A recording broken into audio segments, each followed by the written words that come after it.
is the man who trusts in man and does not draw the strength from the living God. Jeremiah 17:5. യഹോവ ഇപ്രകാരം അരുളിച്ചെയ്യുന്നു, മനുഷ്യനിൽ ആശ്രയിച്ച് ജഡത്തെ തൻ്റെ ഭുജമാക്കി ഹൃദയം കൊണ്ട് യഹോവയെ വിട്ടുമാറുന്ന മനുഷ്യൻ ശപിക്കപ്പെട്ടവൻ. വേദപുസ്തകത്തിൽ അനുഗ്രഹിക്കപ്പെട്ട മക്കളുമുണ്ട്, ശപിക്കപ്പെട്ട മക്കളുമുണ്ട്. നമ്മൾ സ്വയ കഴിവിൽ എല്ലാം ഈ ബാബേൽ ടവർ ഉണ്ടാക്കുന്നത് പോലെ ഉണ്ടാക്കി വെച്ച് കഴിഞ്ഞാൽ പലപ്പോഴും ലോകത്തിൻ്റെ മുമ്പിൽ കുറച്ച് പേരും പ്രശംസയൊക്കെ ഉണ്ടാക്കിയെടുക്കും. അത് ചെറുപ്രായത്തിൻ്റെ അല്ലെ സ്വന്തം കഴിവിൻ്റെ മിടുക്കിൽ ചെയ്യുന്ന, പക്ഷേ അത് ഒരു നിമിഷം കൊണ്ട് കർത്താവ് തന്നെ ഉടച്ച് കളയും. ദൈവത്തിലല്ല ആശ്രയിക്കുന്നതെങ്കിൽ, നമുക്കൊരു സ്ട്രോങ് ഫൗണ്ടേഷൻ ഇല്ല എങ്കിൽ പണിയുന്നതൊന്നും നിൽക്കത്തില്ല. പണിയുന്നത് കാറ്റും കോളും വരും. നമുക്ക് ഉദാഹരണമായിട്ട് എടുക്കാനാണെങ്കിൽ 2 തരത്തിലുള്ള ഭവനം പണിയാം. ഒന്ന്, മണലിൻ്റെ മുകളിൽ വീട് പണിയുന്നവനുണ്ട്, വേറൊരാൾ പാറയുടെ മുകളിൽ വീട് പണിയുന്നു. മണലിൻ്റെ വീടിൽ മുകളിൽ വീട് പണിയുന്നവർക്ക് എളുപ്പം ചെയ്തു തീർക്കാം, എളുപ്പമാണ് കൊണ്ടുവെക്കാനും. ഒന്നിൻ്റെ പുറത്ത് ഒന്നിട്ട് നമ്മൾ ഈ ബീച്ചിലൊക്കെ നടക്കാൻ പോകുമ്പോൾ അവിടുത്തെ പൂഴി മണ്ണിനകത്ത് കൊണ്ട് എന്തെല്ലാം കാര്യങ്ങൾ നമുക്ക് സ്കൾപ്ചർ പോലെ ഉണ്ടാക്കി വെക്കാം, വീടുണ്ടാക്കാൻ. പക്ഷേ അടുത്തോളം വരുമ്പോൾ അതങ്ങ് മാറിപ്പോവും. അത്രയേ ഉള്ളൂ അതിൻ്റെ ശക്തി. അതുപോലെ തന്നെയാണ് വലിയ ഭവനമാണേലും മണ്ണിൻ്റെ മേലെ നീ വീട് പണിയുന്നത് എങ്കിൽ അത് കാറ്റും കോളും വരുമ്പോൾ അത് ഇടിഞ്ഞു വീഴും. കാറ്റും കോളും വരത്തില്ല എന്നല്ല, എപ്പം വരുന്നൊന്നുമല്ല, വരും എന്നുള്ളത് നിശ്ചയമാണ്. വരുമ്പോൾ അതിടിഞ്ഞു വീഴും. എന്നാൽ അങ്ങേപ്പുറത്ത് പറയുന്നത് പാറയുടെ മുകളിൽ അടിസ്ഥാനമിട്ട് വീട് പണിയുന്നുവെങ്കിൽ ഈ അടിസ്ഥാന കല്ലിന്മേൽ നമ്മൾ വീട് പണിയുമ്പോൾ കാറ്റും കോളും അടിക്കും. പക്ഷെ കാറ്റും കോളും അടിച്ചാലും അത് ഉറപ്പായിട്ട് നിൽക്കും. അപ്പോൾ ഈ അടിസ്ഥാന കല്ലല്ലേ, മൂലക്കല്ല് യേശു ക്രിസ്തു ആയിരിക്കണം. അടിസ്ഥാനമാകുന്ന മൂലക്കല്ലിന്മേലല്ല പണിയുന്നതെങ്കിൽ ഭവനം പണിയുന്നവൻ വൃഥാ പണിയുന്നു.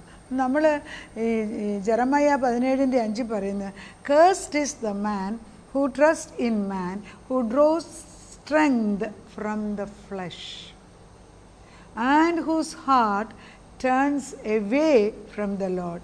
It highlights the danger of relying on human strength, wisdom or resources instead of God. The verse contrasts this with the blessing that comes from trusting in the Lord. അതായത് നമ്മൾ നമ്മുടെ തന്നെ കഴിവിൽ ദൈവത്തെ ആശ്രയിക്കാതെ, ഇതിനകത്തൊരു സെറ്റിൽ ഡിഫറൻസ് ഉണ്ട്. നമ്മുടെ തന്നെ കഴിവിൽ ദൈവത്തെ ആശ്രയിക്കാതെ എന്തെങ്കിലും പണിയുന്നെങ്കിൽ അത് നാശമായി മാറും. അത് ശപിക്കപ്പെട്ടതെന്ന് പറയുന്നു. ദൈവത്തെ ആശ്രയിക്കാതെ തുടങ്ങുന്നത് തന്നെ ശരിയല്ല. പിന്നെ ഇതിനകത്തൊരു വേറൊരു മർമ്മമുള്ളത്, നമുക്കൊരു കഴിവുണ്ട്. നമുക്കൊരു ആർക്കിടെക്റ്റ്, വീട് പണിയാൻ കഴിവ്. ആ കഴിവിന് നമ്മൾ ദൈവത്തിന് സമർപ്പിച്ചു കൊടുത്തിട്ട് അത് വെച്ച് നമ്മൾ വീട് പണിയുമ്പോൾ അത് ഐശ്വര്യമാണ്.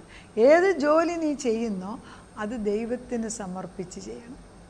അതുകൊണ്ട് ഒരു ജോലിയും ചെയ്യണ്ട, ഒന്നും ചെയ്യാതിരിക്കണം എന്നല്ല ദൈവം ഉദ്ദേശിക്കുന്നത്. Whatever talent you has given, you have been given that you have to use.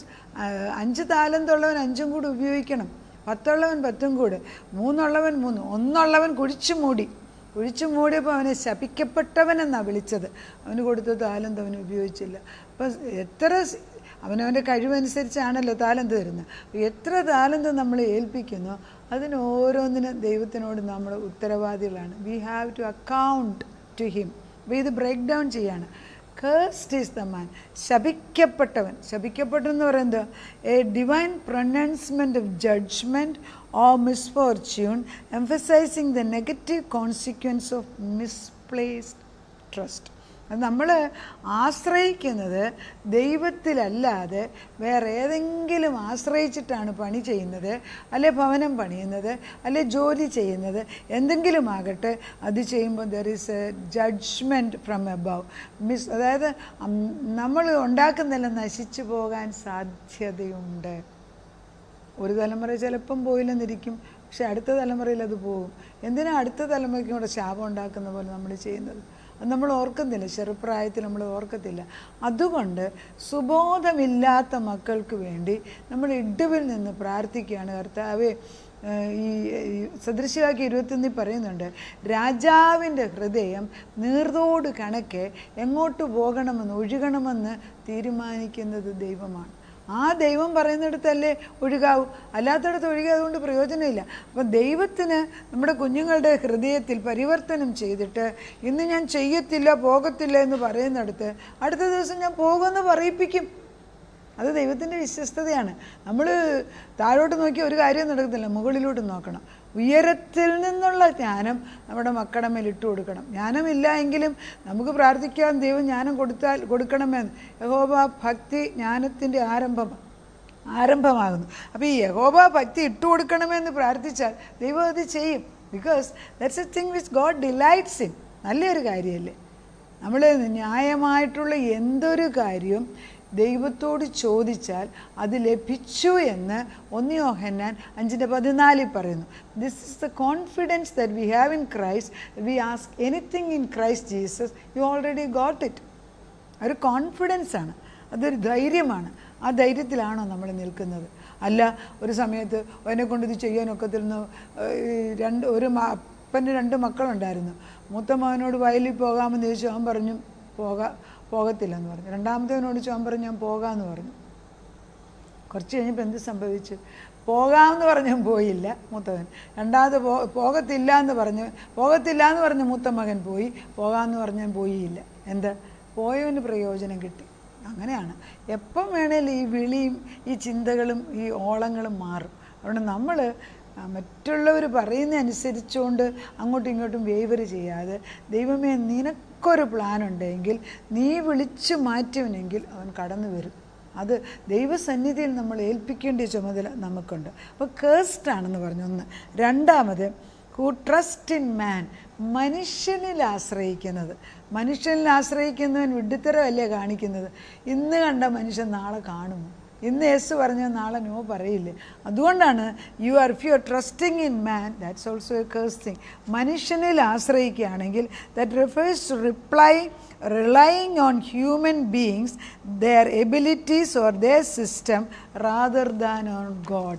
ദൈവത്തിലല്ല നീ ആശ്രയിക്കുന്നത്, അത് ദൈവത്തിന് സങ്കടമാണ്. എല്ലാം തരാൻ റെഡിയായിട്ട് നിൽക്കുന്ന ദൈവത്തെ നിൻ്റെ കണ്ണന്തമാക്കിയിട്ട് കാണാതിരിപ്പിക്കുന്ന ദുഷ്ടൻ്റെ തന്ത്രങ്ങളെ യേശുവിൻ നാമത്തിൽ അഴിഞ്ഞു പോകട്ടെ. കർത്താവിൻ്റെ വചനം അയക്കുകയാണ്. കർത്താവിൻ്റെ വചനം അയച്ചാൽ അത് കൊള്ളേണ്ടത് എന്ന് കൊണ്ടിട്ട് അത് അഴിച്ചു മാറ്റും. മൂന്നാമത്തെ മേക്സ് ഫ്ലഷ് ഹിസ് ആം.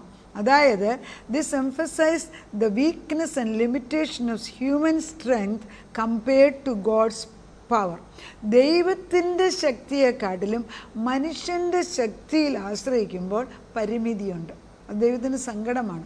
അതും നാശത്തിലേക്ക് തോന്നും. അപ്പം മനുഷ്യരിൽ ആശ്രയിക്കുക എന്ന് പറയുന്നത് പൂർണ്ണമായിട്ടും ദൈവത്തെ മാറ്റി നിർത്തിക്കൊണ്ട് നമ്മൾ ഓരോന്ന് ചെയ്യുന്നതാണ്. എന്നാൽ ദൈവത്തിൽ ആശ്രയിച്ചിട്ട് ദൈവം ആളുകളെ തരുമ്പോൾ അവരെ കൊണ്ട് ജോലി ചെയ്യിപ്പിക്കാം.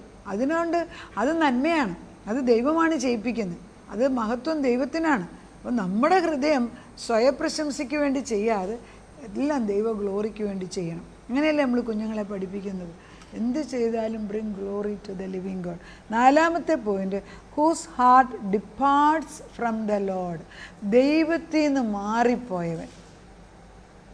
is a turning away from God, a rejection of his guidance and a wisdom in favor of other sources.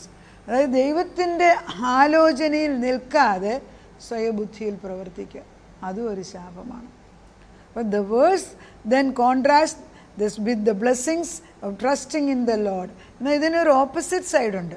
അതായത് മനുഷ്യനിൽ തന്നെ ആശ്രയിച്ച് ദൈവത്തിൽ ആശ്രയിക്കാതെ ചെയ്യുന്നവൻ നാശം വിതച്ചു വെക്കുകയാണ്. അവൻ ഒരിക്കലും അനുഗ്രഹം ഉണ്ടാകത്തില്ല, അവൻ ഒരിക്കലും നിലനിൽക്കത്തില്ല. അത് പീരിയഡ്. അതുകൊണ്ട് അങ്ങനെയുള്ള സകല പ്രവർത്തനം വേരോട് പറഞ്ഞു പോകട്ടെ എന്ന് നമുക്ക് ദൈവത്തോട് പറയാം. ദൈവം കേൾക്കുമല്ലോ, കർത്താവ് കേൾക്കുന്ന ദൈവമാണ്. നമുക്കൊരു അധികാരമുണ്ടല്ലോ, കർത്താവ് അത് എടുത്തു മാറ്റണം. എന്നാൽ ഓപ്പോസിറ്റ് സൈഡിൽ പറയുന്നത് ജെറമയ 17:6. ജെറമയ 17:5 ദൈവത്തെ സ്വയഭുജത്തിൽ ആശ്രയിക്കുന്നത് നശിച്ചു പോകുന്നു പറഞ്ഞു. 17:6 പറയുന്നത് a person who trust in flesh, that person will be like a bush in waste land.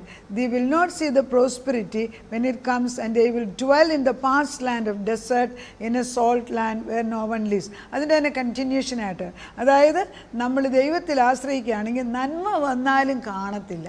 അതൊരു വലിയ സങ്കടമാണ്. ഒരു ഉണങ്ങിയ ദേശത്ത് ജീവിക്കുന്ന അവസ്ഥയാണ്. എല്ലാം ഉണ്ടെന്ന് തോന്നിക്കും, പക്ഷെ ഒന്നുമില്ല. അതിൻ്റെ കണ്ടിന്യൂഷൻ. എന്നാൽ ഈ ജെറമയ 17:9 പറയുന്നു, അനുഗ്രഹിക്കപ്പെട്ട മനുഷ്യൻ.